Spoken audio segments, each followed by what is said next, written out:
오전에 상당히 짙은 구름이 끼어 있다가 이제야 좀 구름이 벗어졌습니다. 지금이 오전 한 10시가 좀 넘은 것 같은데요. 구름이 벗어지고 나서 밝은 햇살이 눈부시게 숲을 통과하고 있습니다.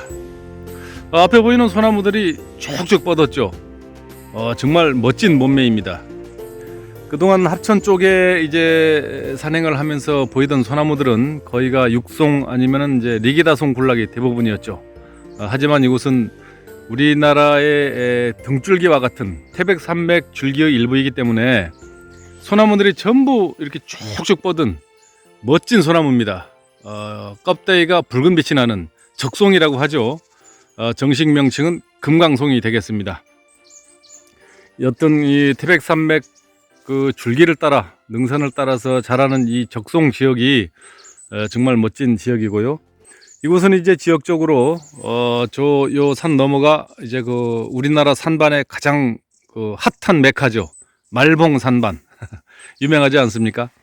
이곳은 이제 말봉과는 좀 떨어진 200면이라는 곳이고요. 제가 속해 있는 전주나무의 회원들과 함께 산행을 왔습니다. 햇살이 좀 오르니까 새들도 반갑게 좀 울어주는 것 같고요. 숲은 바람 한 점 없이 아주 고요합니다.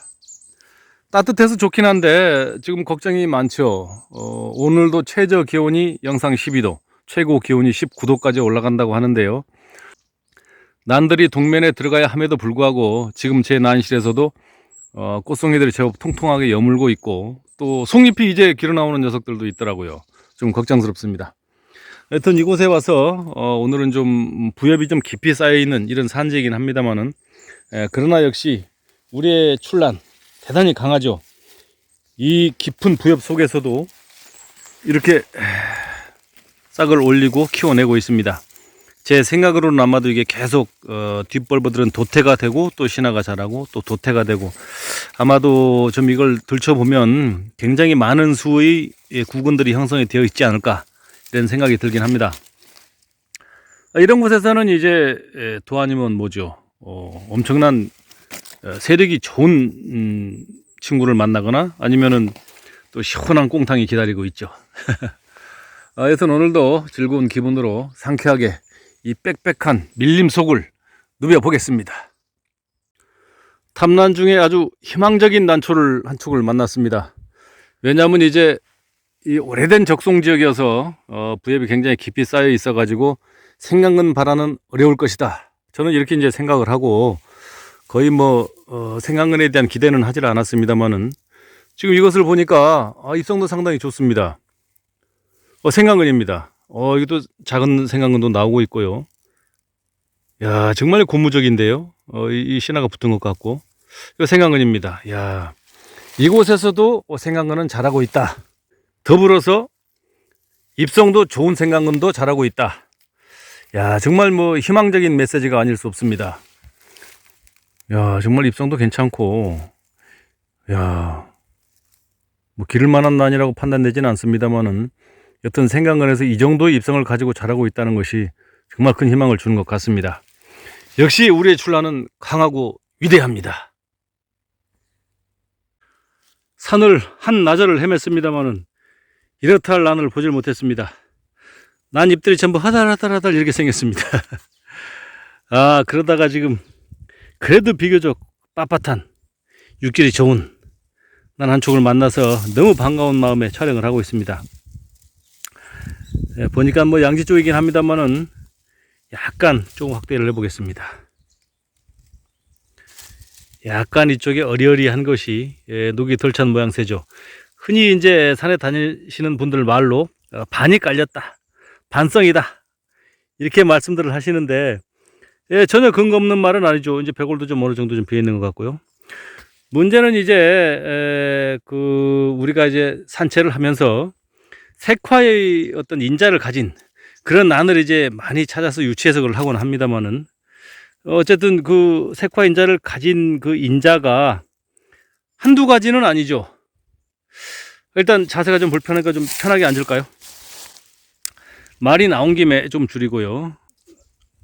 말이 나온 김에 색화의 발색 인자에 대한 내용을 조금만 더 말씀을 드리고 마무리를 해야 될 것 같습니다. 왜냐하면 이제 제가 맨날 뭐 소멸산반이다, 뭐 서산반의 흔적이다 이렇게 말씀을 드리니까 굉장히 궁금해 하시죠. 도대체 무슨 문제 때문에 그러느냐, 뭐 때문에 그러느냐, 너만 알고 있냐, 나도 좀 가르쳐 줘라.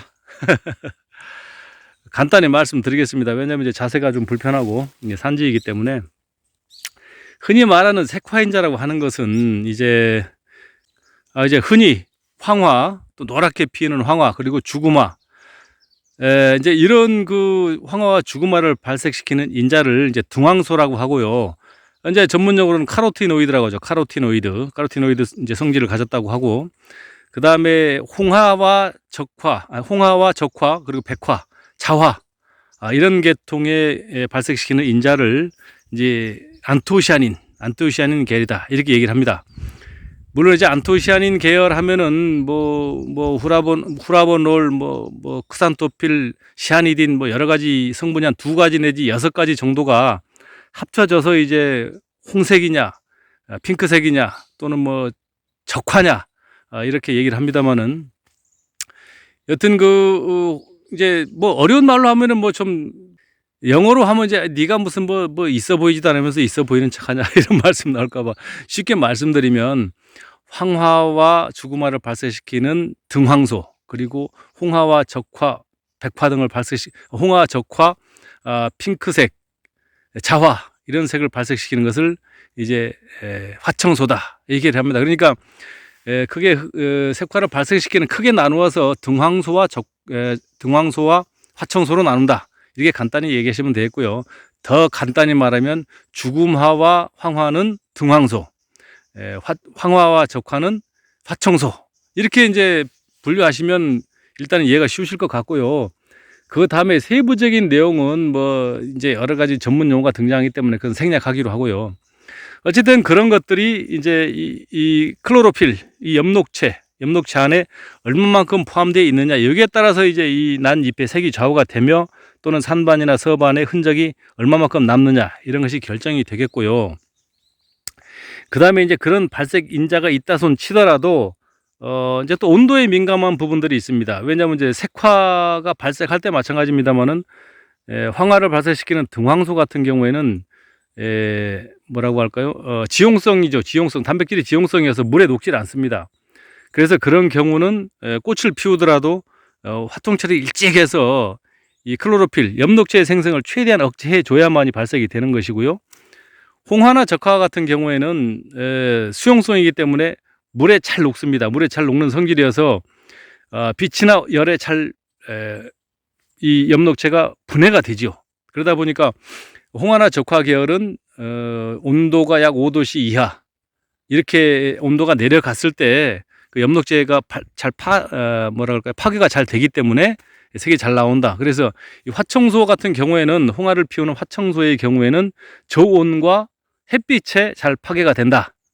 그래서 그런 경우에는 일찍 화통을 씌워서 조금 일찍 벗기죠. 그리고 온도를 차게 관리하고 조금 빛을 많이 줄수록 화색이 더 선명하게 나온다. 이런 장점이 있는 것이고요. 주구마와 황화 같은 경우에는 한번 그 엽록체가 이 클로로필이 딱 형성이 돼버리면 그것이 잘 분해되지 않기 때문에 최대한 꽃이 만개가 될 때까지 그것을 화통을 덮어서 빛의 차단을 해주고서 엽록체를 억제해 줘야 된다. 이런 내용이 되겠습니다. 그런 것이 과연 이 잎에도 영향을 주느냐? 마찬가지죠. 이 잎에도 영향을 줍니다. 그래서 흔히 이제 백색 계열 혹은 이제 서반이 얼룩얼룩 남아있는 것이 홍화반이다 이렇게 말씀을 하십니다만은, 그 백색 계열은 이제 엽록체가 없기 때문에 햇빛에 잘 타버리죠. 그러니까 엽록체가 없는 백색 같은 경우에 햇빛에 노출되면 그 홍화를 발생시키는 화청소가 급격히 분해가 돼버리기 때문에 까맣게 타는 일소 현상이 발생하는 것이죠. 그래서 잎이 서반이 타는 것을 홍화다 이렇게 얘기를 하지 않습니까? 좀 이해가 되시죠? 그리고 이제 연하게 은은하게 이제 배주서 혹은 이제 기부가 좀 맑게 엽록체가 미처 덜 찬 상태 이런 경우에 이제 그런 부분들을 야 이거 황화 피는 거야 이렇게 얘기를 하지 않습니까? 전혀 근거 없는 얘기들은 아니죠. 어느 정도 난을 많이 배양하시고 또 산세를 해보신 분들의 경험치에서 나온 거기 때문에 일리가 있지만 과학적으로도 어느 정도 맞는 말씀이다. 이렇게 말씀을 드리고 싶고요. 기타 자세한 내용은 제가 틈이 나는 대로 색화에 관한 그런 여러 가지에 관한 내용들은 난실에서 제가 멋지게 안경을 쓰고 머리 올백으로 넘긴 후에 자세히 촬영해서 구독자 여러분께 세세히 설명드리도록 하겠습니다. 오늘은 일단은 즐겁게 산행은 했습니다. 난초를 이렇다 할 난을 보지는 못했습니다만은 또 허벅지와 장단지에 0.2% 말근육을 업그레이드 시켰죠. 이것으로 충분합니다. 엉덩이도 굉장히 빵빵해진 것 같습니다. 잠도 잘 올 것 같고요. 밥도 맛있을 것 같습니다. 다음 시간에 뵙겠습니다. 녹지였습니다.